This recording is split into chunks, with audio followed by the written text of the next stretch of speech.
Bonjour à toutes et à tous et bienvenue pour cette nouvelle vidéo de... Petites infos comme ça, très rapidement.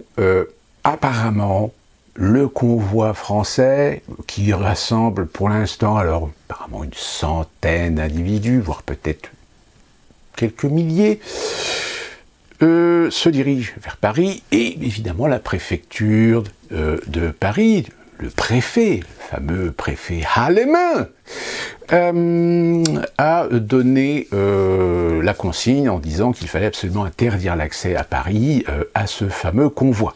Donc déjà, ça commence bien. On a LCI qui a fait un reportage, évidemment à charge, puisque le journaliste a choisi évidemment les spécimens qui l'intéressaient pour pouvoir appliquer la fameuse étiquette exactement comme ils avaient fait avec les Gilets jaunes. On a BFM qui a voulu faire un reportage, mais ils se sont fait rembarrer par un certain nombre de gens qui viennent évidemment faire ouin-ouin sur la chaîne en disant oh, les gens ils ne sont pas gentils, ils ne veulent pas de nous, ils nous empêchent de faire notre travail, c'est une obstruction à la liberté de la presse et tout le tralala. Ben forcément, mon coco, quand on voit le reportage de LCI, on n'a pas envie de voir BFM faire la même chose. Enfin, tout ça pour dire que, alors normalement, l'arrivée sur Paris, je crois que c'est vendredi, donc demain ou samedi.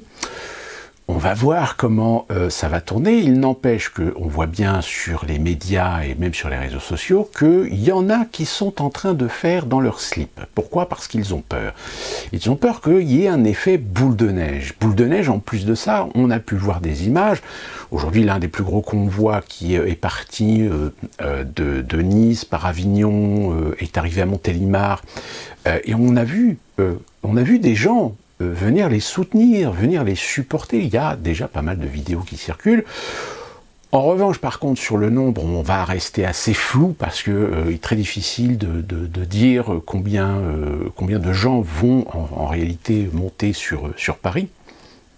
Donc, on va voir un petit peu ce que ça va donner cette histoire, mais très clairement, la façon dont ils sont en train médiatiquement et politiquement de prendre la chose, parce qu'évidemment, on entend exactement ce qu'on a entendu de la bouche de Trudeau au Québec, ou au Canada plus ou moins, dont d'ailleurs le Canada aujourd'hui, on ne sait pas trop ce qu'ils vont faire, parce que il y a eu quand même une crainte, je ne sais plus quand est-ce que c'était, je crois que c'était lundi ou mardi, ils se sont rendus compte que tout d'un coup, à Ottawa, je rappelle, hein, ils sont toujours présents, hein, les camionneurs, les manifestants à Ottawa, et hasard ou coïncidence, à Ottawa, la plupart des opérateurs téléphoniques en panne.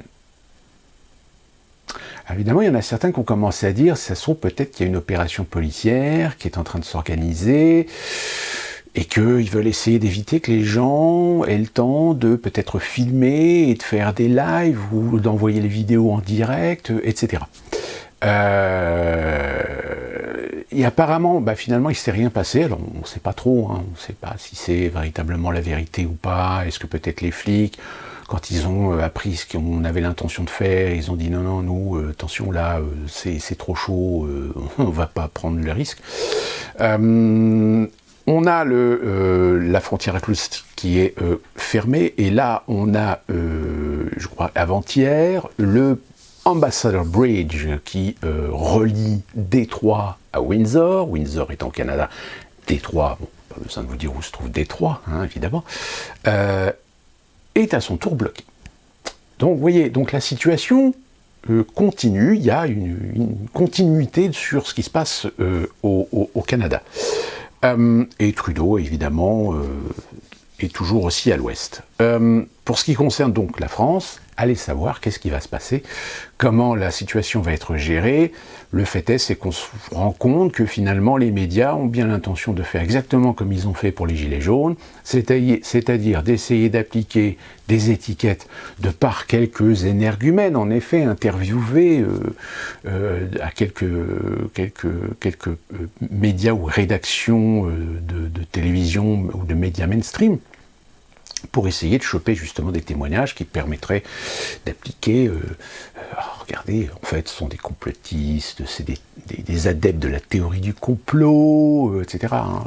D'ailleurs, il y a certains médias d'ailleurs au Canada qui, ça y est, ils font le lien avec les QAnon sur les manifestants au Canada. Donc vous voyez, on ne change pas les bonnes vieilles stratégies. Donc on va voir un petit peu comment ça va tourner ce week-end avec ce fameux convoi, même si il me semble qu'ils ne sont pas très très nombreux pour éventuellement galvaniser ou provoquer quelque chose qui puisse avoir une importance quelconque. Et enfin, je vais revenir donc sur quelque chose que vous avez certainement vu. Alors comme je vous l'avais dit, je vais passer dans la précédente vidéo, mais le fait que Zemmour est véritablement présent partout, c'est-à-dire qu'on le voit partout, il est partout, il n'y a pas une journée où il passe dans une télé, dans une radio, dans un média, etc. Donc quand on entend ses détracteurs, etc., et d'ailleurs même certains soulignent qu'il est omniprésent dans les médias, si on n'a vraiment pas envie qu'un candidat soit élu, si on n'a vraiment pas envie de donner à un candidat une tribune pour exprimer ses idées, on ne l'invite pas. Ou trop peu. Donc c'est pour ça que je vous dis, ça confirme de plus en plus mon idée que Zemmour est le fameux prête-nom pour permettre à Macron de se faire élire. Enfin bref, Zemmour est passé à BFM. Et présentateur, Bruce Toussaint. Vous savez, le même qui, devant Raoul, accusait Raoul, ou laissait suggérer que Raoul faisait du complotisme en disant que Bill Gates était dans la partie des vaccins, etc. Encore un journaliste qui a l'air de bien s'informer. Et donc, c'est une émission où Zemmour répondait à des questions, alors des questions aussi bien de gens qui étaient plutôt de son côté, mais, et surtout évidemment, parce que c'est là que ça devient intéressant, des détracteurs. Sauf que, alors l'émission a eu lieu il y a 2 jours,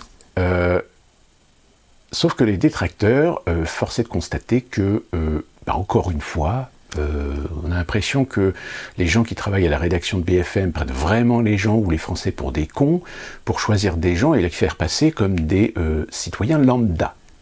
Sauf que ce ne sont pas des citoyens lambda. En effet, il faut savoir que un certain nombre de contradicteurs très clairement étaient des gens plutôt de gauche, et dont certains d'entre eux ont été présentés comme étant des citoyens lambda, alors qu'en réalité, nous avons la fameuse Zina Erki. Alors Zina Erki, qui fait parler le plus sur les réseaux sociaux, est présentée comme une retraitée. Alors, c'est à vous qui a fait un petit peu aussi l'article, dans le reportage qu'ils ont présenté, alors, le chroniqueur, ou tout du moins le journaliste, parle de retraité, mais ils ont quand même fait très attention de bien mettre le bandeau pour bien préciser qu'en réalité, oui, en effet, cette dame n'est pas que retraitée. Donc reportage d'ailleurs pour faire pleurer dans les chaumières, parce qu'elle se prenait évidemment un effet boomerang par les réseaux sociaux, se faisant insulter de tous les noms, etc. Et donc Zina Erki, elle est chargée de communication de la mairie d'Aubervilliers, qui est à la main des UDI. Mais c'est aussi une militante pro-palestinienne. Alors elle se dit qu'elle n'est pas militante pro-palestinienne. Et pourtant, elle a eu quand même un certain nombre de liens avec des associations, voire même des liens assez étranges avec Baraka City. Baraka City, qui est cette fameuse association qui a été dissoute, et avec 93, je ne sais plus exactement le nom de cette association, dont elle est présidente. À part ça, elle n'a pas de lien d'intérêt sur de l'idéologie. Non, c'est une citoyenne lambda. On a aussi Franck Collard, notre historien. Ah, le petit historien, pareil, qu'on nous a présenté comme étant un citoyen lambda, professionnel, puisque c'est quand même un prof d'histoire qui qui œuvre à l'université de Nanterre, qui est plutôt spécialiste du Moyen-Âge, qui avant ça était maître de conférence à Reims, et qui est membre de l'APHG, comme il l'a bien d'ailleurs précisé lors de son intervention. Sauf que ce monsieur, BFM, il n'est pas inconnu. Pas inconnu parce que on l'a déjà vu sur les plateaux télé de BFM, comme expert, chroniqueur, dont d'ailleurs on l'avait vu pour l'affaire Paty, un citoyen lambda. Et le pompon, le pompon c'est Alvin Bourgeois, celui qui interpelle avec la fameuse question Éric Zemmour en disant mais est-ce que vous pensez qu'un candidat qui a des condamnations, qui a des procédures judiciaires sur le dos, mérite d'être présidentiable? Oh la question. Alors que Alvin Bourgeois, c'est un citoyen lambda, comme l'a présenté BFM, avec ce petit carton sur le côté. Sauf qu'ils ont oublié de préciser que Alvin Bourgeois, il est militant UDI. Militant UDI et que lui-même a déjà quelques petites démêlés avec la justice, certaines affaires en cours, quelques condamnations, essentiellement sur des détournements de fonds, sur... alors je ne sais plus si je crois qu'il y a corruption aussi, peut-être, je ne sais plus exactement. Enfin, si je retrouve le truc, je vous le mets ici. Vous allez voir un petit peu, en effet, condamnation, enquête en cours, présomption d'innocence, etc. Sauf que c'est ça, encore une fois de plus, c'est très amusant, c'est que la présomption d'innocence, elle marche avec certaines personnes et pas avec d'autres. Donc c'est assez amusant de voir encore une fois BFM nager dans une consensualité et dans une considération de son public où très franchement, oui, on l'a pris pour des abrutis et pour des cons. Mais tout ça pour, évidemment, donc cette fameuse, dont le nom m'échappe, Zina Erki, a mis sur le sur le plateau, les musulmans. Éric Zemmour déteste les musulmans. Éric Zemmour part en guerre contre les musulmans. Le grand remplacement. Mon Dieu. Mais qu'est-ce que... j'ai envie de dire, mais... où est-ce qu'on en est, en fait, en réalité, sur les musulmans en France, voire même en Europe, de façon globale? Est-ce qu'on peut considérer qu'il y a véritablement un grand remplacement? Alors, je rappelle, je vous ai rappelé dans une vidéo que les gens qui ne considèrent que le grand remplacement est une théorie d'extrême droite, elle l'est en effet parce qu'elle a été mise en avant par un certain monsieur Camus, mais que le grand remplacement s'inspire en réalité de certaines mouvances, de certains événements, de certains contextes historiques que l'on peut considérer comme étant des grands remplacements. Je ne vais pas revenir sur l'explication que je vous ai donnée, si je retrouve la vidéo, je vous invite à aller la voir dans la playlist. Mais en réalité, où est-ce qu'on en est? Où est-ce qu'on en est dans l'état actuel de la situation aujourd'hui en Europe et plus particulièrement en France? Eh bien, en chiffres. En chiffres, alors, les chiffres sont plutôt compliqués. Ils sont plutôt compliqués parce que il faut faire la différence, évidemment, entre les musulmans historiques. Ce que j'appelle les musulmans historiques, ce sont ceux qui sont les descendants, ou tout du moins la conséquence de l'histoire d'une région ou d'un pays. Vous avez les musulmans nationalisés ou citoyens, mais musulmans parce que nés ou ayant pris la nationalité du pays, etc. Et évidemment les musulmans issus de l'immigration. En tout et pour tout, on estime, alors c'est une fourchette, que en Europe, en dehors de la considération de la Turquie, parce que vous allez comprendre pourquoi, on estime qu'il y a 45 millions de musulmans en Europe, dont 19 millions dans les pays de l'Union européenne. Je vous mets ici un petit tableau sur les pourcentages par différents pays. Mais on peut considérer que les pays où il y a le plus de musulmans, là où il y a le plus de musulmans, c'est souvent aussi à remettre en perspective par rapport à la population du pays. Et parmi ces pays, on a par exemple l'Italie. Alors l'Italie, on estime qu'ils sont 1,4 million de musulmans, sauf que ce sont des musulmans qui sont beaucoup plus issus de l'immigration que de l'histoire. Parce que l'Italie, oui, a une histoire musulmane, c'est-à-dire qu'entre le 9e et le 11e siècle, par exemple la Sicile, où vous aviez eu un petit émirat qui s'appelait l'émirat du Bari, étaient des territoires plus ou moins empreints, plus ou moins possédés, plus ou moins influencés par l'islam, par les musulmans. Mais aujourd'hui, on estime qu'ils sont extrêmement minoritaires, les possibles descendants de ces populations, si tant est d'ailleurs qu'ils soient toujours musulmans ou qu'ils n'aient pas choisi une conversion au christianisme. Et donc en Italie, aujourd'hui, on trouve beaucoup plus des musulmans qui sont issus de l'immigration ou descendants des immigrés d'origine marocaine et albanaise. Et cette émigration, elle a essentiellement été, comme la plupart des vagues d'émigration musulmane en Europe, années 60, années 70. On le sait de toute façon, c'est là qu'on a eu les 30 Glorieuses, pour un certain nombre de pays qui ont subi la guerre, sur lesquels il y avait besoin de main-d'œuvre, et donc cette main-d'œuvre, en partie, est venue évidemment des pays limitrophes, des pays les plus interpellés pour trouver justement cette main-d'œuvre, disons-le, à bas coût. Un autre pays où la proportion de musulmans est assez importante, et non des moindres, puisque ils sont 1,7 million de musulmans sur une population de 3,5 millions. Je veux parler de la Bosnie-Herzégovine.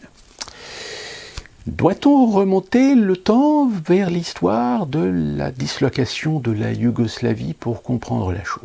Parce que le problème de la Bosnie, c'est que là, en revanche, on a une forte proportion de musulmans qui sont plutôt d'origine slave, voire d'influence ottomane. Avant que la Yougoslavie devienne un des pays satellites ou sous influence du communisme à partir de la fin de la Seconde Guerre mondiale, où, je rappelle, l'Empire soviétique refusait les religions, ou tout au moins annihilait l'existence des religions. Ça ne veut pas dire qu'il n'y avait pas de religion, ça ne veut pas dire qu'il n'y avait pas des gens qui pratiquaient des religions dans ces pays-là, mais il n'y avait pas d'officialisation de pouvoir pratiquer sa religion dans l'espace public, de pouvoir pratiquer sa religion dans des lieux consacrés. Je ne vais pas revenir sur l'histoire. Donc, aujourd'hui, la Bosnie-Herzégovine est essentiellement en grande partie musulmane, mais musulmane par son histoire et par les déplacements de population qui ont eu lieu, et aussi par cette guerre de Yougoslavie qui a opposé, je le rappelle quand même, des populations entre les Serbes, les Croates, les Bosniaques, les Kosovars, j'en oublie un, je ne sais plus, enfin bref, pour des raisons aussi ethniques et religieuses. Et d'ailleurs, un autre pays qui lui par contre est beaucoup plus musulman, puisqu'on estime que sa population de 2 millions est à 95% musulmane, c'est le Kosovo. Le Kosovo, qui est un pays indépendant, je rappelle, mais lui aussi est un pays musulman, une grande majorité, très grande majorité, d'origine albanaise, voire d'influence ottomane. Ensuite, vous avez l'Espagne. Alors, évidemment, l'Espagne a quand même connu sa période islamique, sa période musulmane, jusqu'à l'époque de la Reconquista, je vais y arriver, au XVe siècle. Mais on estime que les descendants musulmans de cette période, je dirais, n'ont pas forcément quasiment disparu, mais je dirais qu'à la limite c'est un peu comme l'Italie, c'est-à-dire qu'avec le temps, ce sont des populations qui peut-être étaient musulmanes à l'origine, mais qui ont fini par se convertir au catholicisme. On estime aujourd'hui en Espagne que les musulmans sont en grande majorité issus de l'immigration des années 60-70. Ils sont à peu près 2 millions, selon un recensement en 2015, et ils sont à 80% marocains. L'Albanie. Eh bien oui, l'Albanie. Ben, l'Albanie, c'est un des pays européens où vous allez trouver évidemment l'un des plus grands, l'une des plus grandes proportions de musulmans aussi, tout simplement parce que c'est historique. Sur les 3 millions d'habitants qu'il y a en Albanie, on estime qu'il y a à peu près 2,3 millions de musulmans. 2,3 millions de musulmans, mais qui sont des musulmans avec une sorte de brassage à la fois de musulmans slaves, de musulmans ottomans, et aussi des vagues d'émigration qui ont eu lieu à cause justement de l'Empire soviétique, à cause de l'interdiction de la religion. Donc l'Albanie aujourd'hui est une sorte de melting pot où on retrouve plusieurs origines d'origine musulmane. L'Albanie est le seul pays européen qui, de par justement cette part non négligeable de musulmans dans sa population, appartient à l'organisation de la coopération islamique.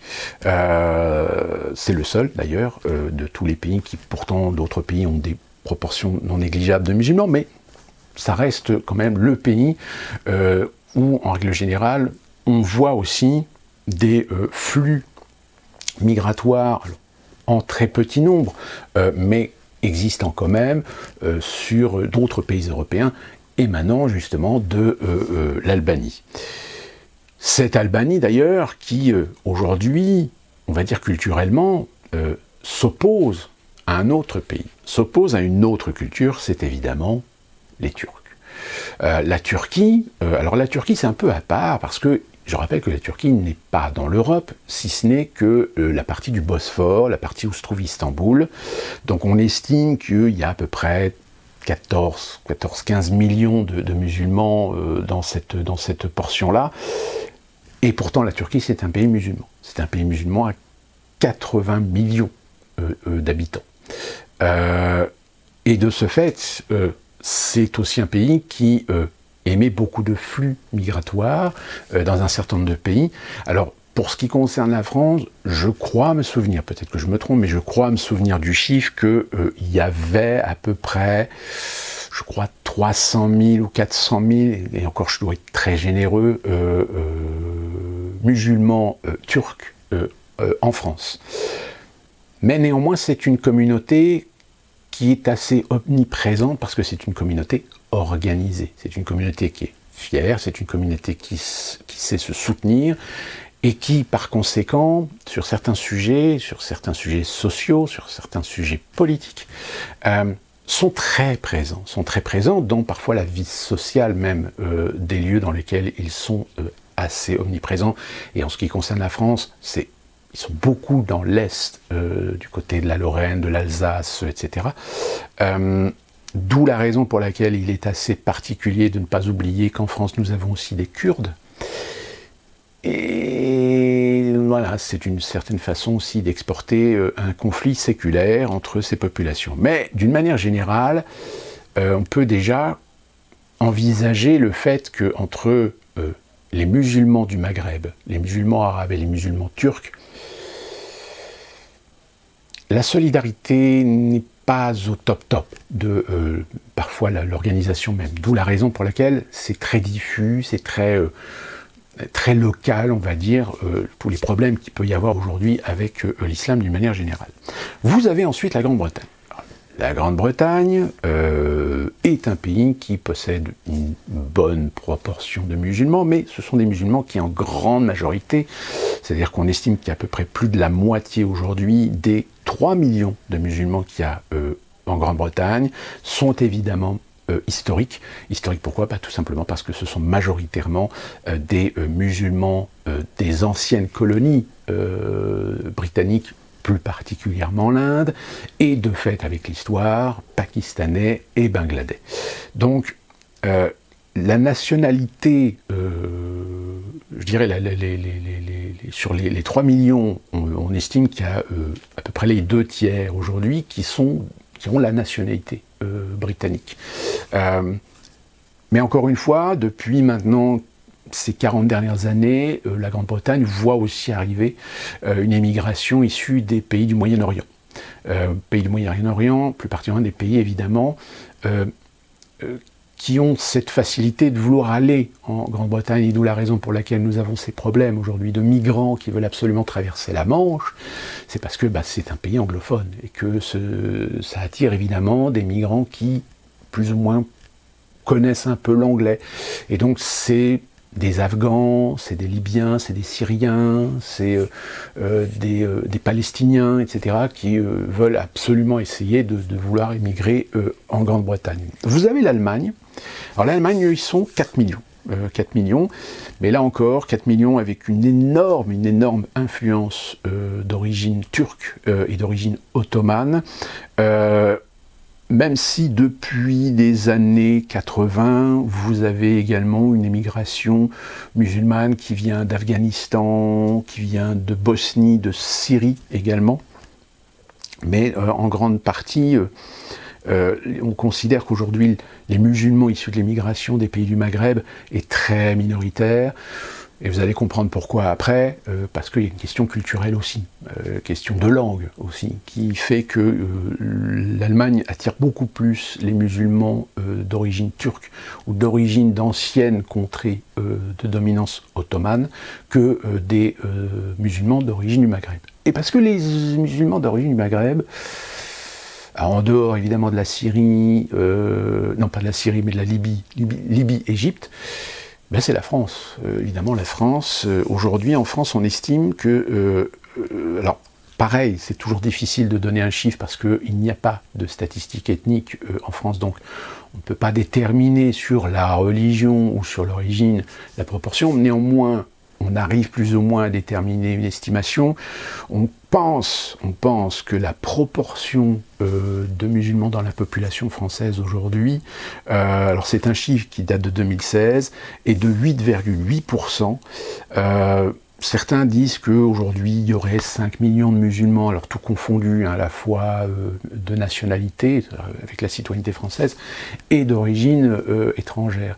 D'autres vous sortent le chiffre de 6 millions, de 8 millions. On a même un chiffre qui, là, par contre, est le chiffre le plus extrapolé, qui serait de 13 millions. Mais là, dans 13 millions, évidemment, on inclut évidemment tous les musulmans, quels qu'ils soient, que ce soit citoyens français, d'origine française, d'origine musulmane, ou étrangers, voire même étrangers en situation irrégulière. Mais en France, évidemment, il y a une émigration essentiellement contemporaine du XXe siècle, surtout depuis les années 70. Là encore, 30 glorieuses, les besoins en main-d'œuvre ont fait que ça a attiré énormément de musulmans des pays du Maghreb. On estime que la communauté la plus majoritaire aujourd'hui en France, c'est la communauté algérienne. Alors là, algérienne tout confondu, c'est-à-dire aussi bien les nationalités françaises que étrangères, suivi évidemment du Maroc et de la Tunisie. Et ensuite, vous avez un autre pays qui est la Russie. Alors la Russie, il y a une partie de la Russie qui fait partie de l'Europe, géographique évidemment, en sachant que il est très difficile de déterminer le chiffre de musulmans qu'il y a en Russie, parce que pareil, l'Empire soviétique a eu cet impact de voir des déplacements de population, des déplacements de tribus, des déplacements d'ethnies, qui ont été assimilées, qui ont été converties à l'islam, du fait qu'aujourd'hui on estime que peut-être une grande partie des ethnies aujourd'hui considérées comme étant des ethnies musulmanes s'élèverait à peu près à 14 millions, en sachant que ces ethnies majoritairement se situent aujourd'hui dans l'est du pays. Donc c'est pour ça que quand on considère que la Russie fait partie de l'Europe de par sa petite partie géographique de l'Ouest, pardon, je dis Est, mais c'est l'Ouest, c'est là que se concentrent le plus souvent les origines musulmanes. Alors elles sont évidemment d'origine de tous les pays environnants, à majorité musulmane, que ce soit l'Ouzbékistan, l'Afghanistan, le Turkménistan, la Roumanie, l'Arménie, donc tous ces pays-là, en sachant qu'évidemment vous avez aussi des régions qui sont à prédominance musulmane, comme la région où se trouvent à l'origine les Tatars, ou encore la Tchétchénie. Ah, souvenez-vous, là, la Tchétchénie, quand même... donc, voilà pour la plus grosse proportion de musulmans qui se trouvent en Europe. Alors évidemment, il y en a plein d'autres, dans quasiment tous les pays européens, mais dans des proportions par rapport à la population qui sont minoritaires, voire même très minoritaires, et donc peu influents, je parle bien évidemment en matière de proportion, en matière de nombre, je ne parle pas en matière culturelle ou en matière de revendication de religion, de pratique de la religion, ou de la religion radicale, ou du prosélytisme de la religion islamique radicale. Donc au final, quand on considère que, je crois que l'Union européenne aujourd'hui, c'est à peu près 800 millions d'habitants, si c'est un petit peu plus, donc on considère que finalement, j'ai envie de dire, en effet, les musulmans sont minoritaires en Europe. Mais, toute la problématique, comme je vous l'ai dit, c'est que il est difficile aujourd'hui d'établir un chiffre, car quasiment plus de la moitié des pays européens ne font pas réellement de statistiques sur la religion. C'est-à-dire qu'on fait des statistiques sur l'origine étrangère d'étrangers, mais un citoyen allemand, un citoyen autrichien, suédois, danois, etc., il est citoyen danois. On ne fait pas de statistiques pour savoir, oui, mais d'origine. Donc c'est pour ça que c'est très compliqué finalement d'établir des chiffres. Et après, c'est au vu de nez. Au vu de nez, c'est toujours très approximatif. Mais néanmoins, force est de constater que, surtout dans les grandes agglomérations, aujourd'hui, il n'est pas rare de croiser des individus, alors, qui ont des origines musulmanes. Après, ça rejoint ce que je disais dans une ancienne vidéo, c'est que tout dépend de l'individu lui-même. Et d'ailleurs, j'ai envie de dire que notre Zina Erki, lorsqu'elle dit que moi je connais plein de musulmans qui sont des musulmans modérés, etc., bien sûr. Mais c'est pas la question. La question, c'est la communauté musulmane, qu'elle soit en France ou ailleurs, par qui elle est régie? Qui en a le contrôle? Qui a un ascendant sur ces communautés? Ceux qui s'en extirpent, ceux qui s'en retirent dans le communautarisme de ces communautés. Que deviennent-ils? Qui sont-ils? Ils sont des gens comme vous et moi. Ils sont d'origine musulmane, mais alors, pas pratiquants, croyants, mais pas pratiquants, se promulguant athées, mais restant néanmoins musulmans. Tout comme d'ailleurs peut-être certains d'entre vous qui se considèrent athées, mais qui ont été baptisés. Et si vous êtes baptisé, vous êtes chrétien, vous êtes catholique. Mais évidemment, vous n'êtes pas pratiquant, vous ne croyez pas en Dieu, et à la limite, vous torchez le cul avec les religions d'une manière générale. Mais si vous êtes baptisé, officiellement, vous êtes considéré comme d'origine catholique, donc chrétienne. Oui, c'est... Contrairement à moi, où je ne suis pas baptisé, donc moi là, je suis un véritable athée. Et je ne peux pas être revendiqué de quelque communautarisme religieux ou d'origine religieuse, quelle qu'elle soit. Donc tout ça pour dire que, en réalité, le sujet, c'est pas tellement les musulmans eux-mêmes. Le sujet, c'est la culture musulmane. Cette culture musulmane, dans sa diversité, dans sa spécificité, dans sa complexité, parce que, comme je vous l'ai montré, en Europe, nous avons des communautés musulmanes, mais qui ont des origines différentes, des ascendances différentes, des pratiques différentes. Après, vous avez le problème de la reconnaissance. Est-ce que tout musulman se considère l'égal de tout autre musulman? C'est là tout le problème. Parce que je rappelle quand même que dans l'islam, chez les musulmans, vous avez déjà les deux courants principaux que sont les sunnites et les chiites. Que nous avons parfois même certains courants, certaines communautés musulmanes, d'origine ou de racines ultérieures à l'origine même des peuples dans lesquels s'est développé l'islam, qui sont généralement des peuples convertis, sont parfois vus comme étant des êtres inférieurs. Par exemple, les Pashtuns, nos fameux Pashtuns d'Afghanistan, sont parfois considérés par des rigoristes comme étant des sous-chiens. Donc vous voyez, c'est assez compliqué. Donc, comme toutes les complexités qui touchent à la fois les origines, les cultures, les nationalités et les religions, eh bien, force est de constater que tout ce brassage, lorsqu'on essaie de créer des sociétés multiculturelles, eh bien, il y a des gens avec qui ça se passe bien, il y a des gens avec qui c'est formidable, il y a des gens avec qui il y a de l'échange culturel, comme il y en a d'autres avec qui ça se passe très mal. Et ça se passe d'autant plus mal, surtout quand vous avez, comme c'est le cas dans l'islam, un discours interprété par certains comme étant la volonté de Dieu et du prophète de conquête. Donc le terme reconquête du parti de Zemmour n'est pas anodin. Parce que oui, si aujourd'hui des gens ont peur de Zemmour, ils ont peur de Zemmour parce qu'ils savent qu'avec Zemmour, c'est peut-être une remise en question de la présence des musulmans en France. Et attention, quand je dis la présence des musulmans en France, ça ne veut pas dire que demain on va mettre tout le monde dans des bateaux ou dans des avions et envoyer chez eux. Mais non.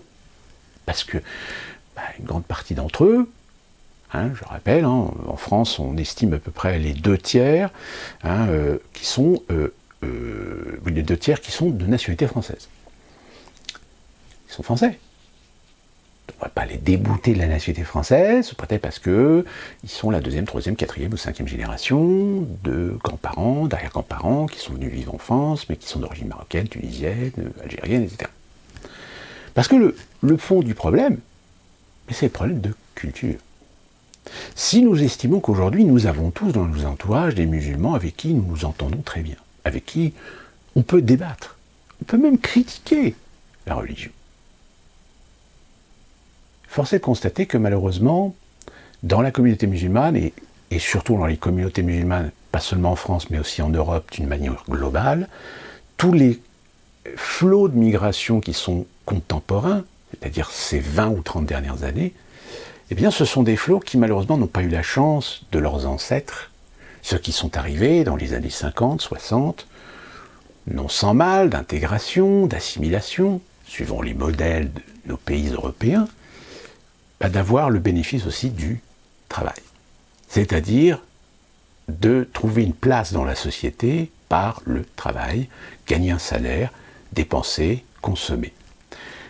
Ce qui fait que d'une génération à une autre, les années 70 ayant été ce qu'elles ont été, ont eu cet impact dans les années 80 de voir le cliché, on va dire, de cette communauté maghrébine, pour la grande majorité, parce que je rappelle qu'en France nous avons une communauté musulmane majoritairement d'origine maghrébine, qui s'est retrouvée au même titre que un certain nombre de Français, c'est-à-dire face au chômage, face à la crise. Sauf que le problème, c'est que la responsabilité politique, c'est de ne pas avoir à un moment donné limité cette immigration. C'est-à-dire qu'on a continué à recevoir des flots. On a même fait pire, on a mis en place le regroupement familial pour permettre à la fois l'intérêt pour certains de faire venir leur famille dans un pays libre, loin des turpitudes, loin des archaïsmes, loin des corruptions et des mafias dans leur pays, comme aussi faire venir des profiteurs, des opportunistes. Et malheureusement, on n'a pas fait le tri dans cette population, si bien qu'aujourd'hui, 40 ou 30 ans plus tard, on hérite de cette situation, on hérite de ces populations qui ont été complètement abandonnées, qu'on a caressées dans le sens du poil quand on avait besoin d'avoir leur bulletin de vote en notre profit, et d'ailleurs, force est de constater que c'est exactement ce qui se passe aujourd'hui. Je veux dire, Pécresse, aujourd'hui, on lui rappelle pour mémoire qu'elle a quand même bien caressé dans le sens du poil un certain nombre de populations d'origine musulmane, musulmans, voire même fricotés avec des gens pas forcément très fréquentables. Donc, force est de constater que, en effet, l'intérêt, le clientélisme électoraliste, le clientélisme politique, idéologique, de maintenir une population dans de la discorde, dans de la divergence, dans de la dispute, force est de constater que c'est souvent dans la communauté musulmane, ou tout du moins chez des gens qui sont par nature musulmans, par le lien du sang musulman, mais qui pour la plupart feraient honte d'ailleurs, même aux plus rigoristes, de par leur comportement. Et s'ajoute à cela, évidemment, du fait que dans les années 80-90, de par cette jeunesse qui débarque dans des banlieues, dans des quartiers, dans des endroits de surpopulation, dans des endroits où l'économie moribonde n'a pas pu permettre de donner des espoirs d'évolution, s'est installé au même titre que les trafics de drogue, que le proxénétisme, que le recel, les barbus, c'est-à-dire l'islam radical. Et donc, tout ce cocktail, il n'est pas nouveau. Ce cocktail, on le connaît depuis des décennies. Moi-même, quand j'étais adolescent, on commençait déjà à sentir ce phénomène. Moi-même, j'avais des camarades, dont certains d'ailleurs sont repartis dans leur pays parce que habitant dans des quartiers ou habitant dans des endroits où leurs parents ont pris conscience que leur gamin, que leur rejeton n'aura jamais aucune chance de réussir en restant dans ces environnements-là. Donc ils ont préféré les renvoyer dans leur pays. Alors, ils ont fait des études dans leur pays, etc. Et ils sont revenus en France pour faire des études en université. Et la plupart d'entre eux ont fini par réussir plus ou moins bien. Mais à côté de cela, ceux qui sont restés finalement, les gamins qui sont restés, qui sont devenus grands, qui eux-mêmes ont eu des gamins, qui sont devenus grands, qui eux-mêmes ont eu des gamins, gardant des liens plus ou moins dans des milieux de la drogue, des milieux pas très fréquentables, etc.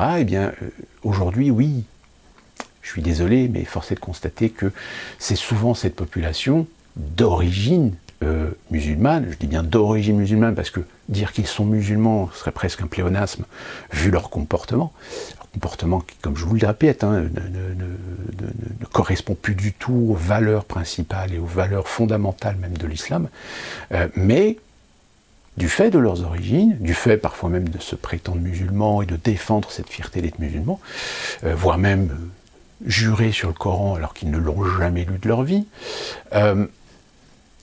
porter finalement préjudice à l'image d'une communauté.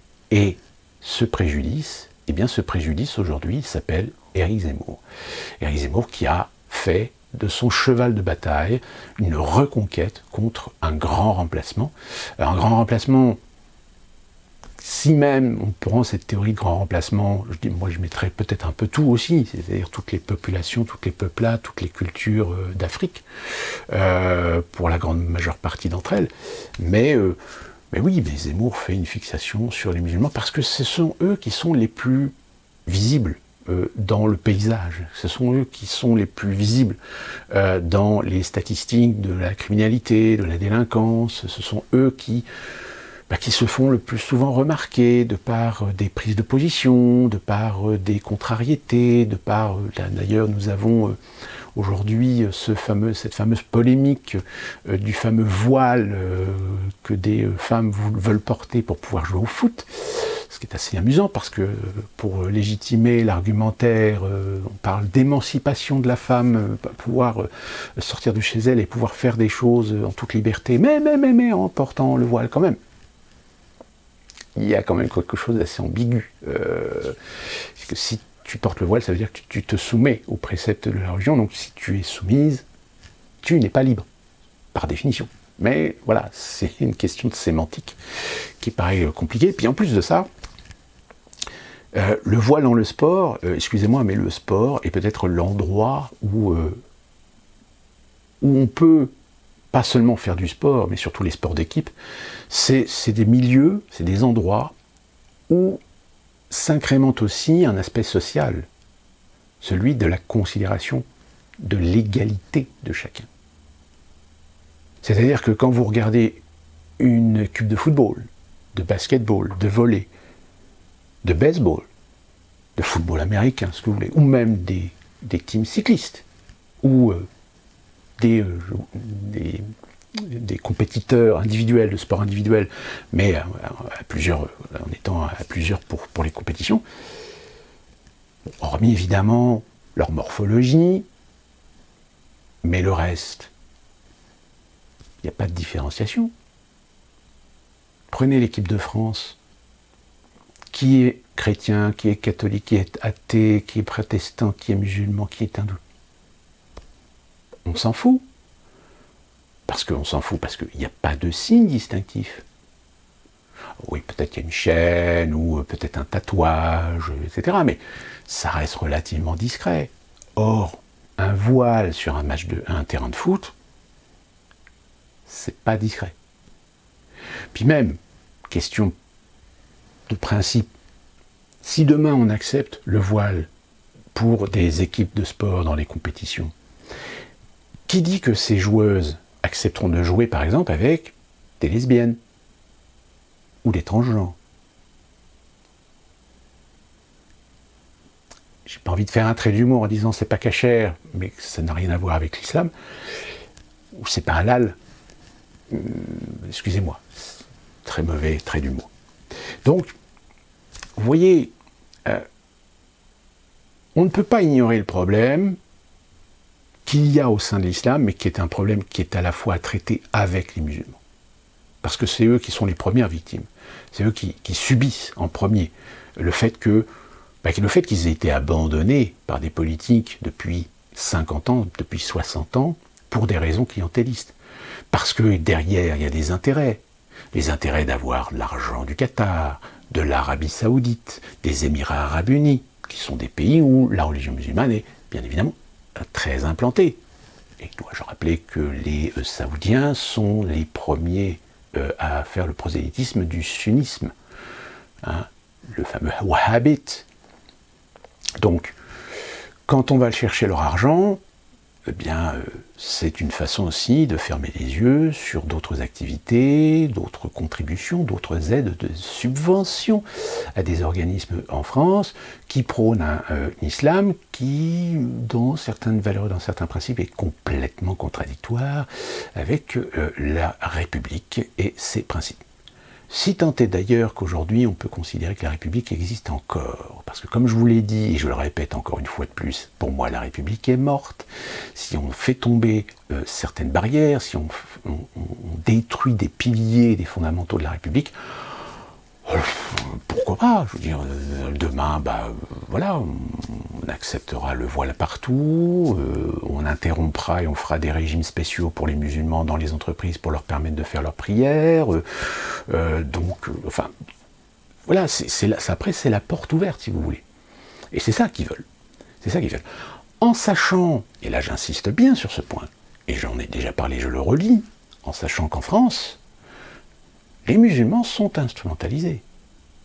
Comme je l'avais dit dans ma précédente vidéo, faites attention les musulmans. Même si vous êtes des athées, même si vous êtes des non-croyants, faites très attention. Parce que vous risquez à un moment donné d'être la victime innocente d'un processus que nous voyons aujourd'hui en train de se produire sous nos yeux. Et pas qu'à partir de Zemmour. Zemmour n'est qu'un outil. Je vous l'ai dit, Zemmour n'est qu'un instrument, un prête-nom. Mais je peux vous dire que le jour où ils vont avoir besoin de mettre le peuple sous tutelle, le jour où ils vont avoir besoin de mettre en place des lois liberticides, des lois sécuritaires, pour imposer leur modèle de société, de crédit social,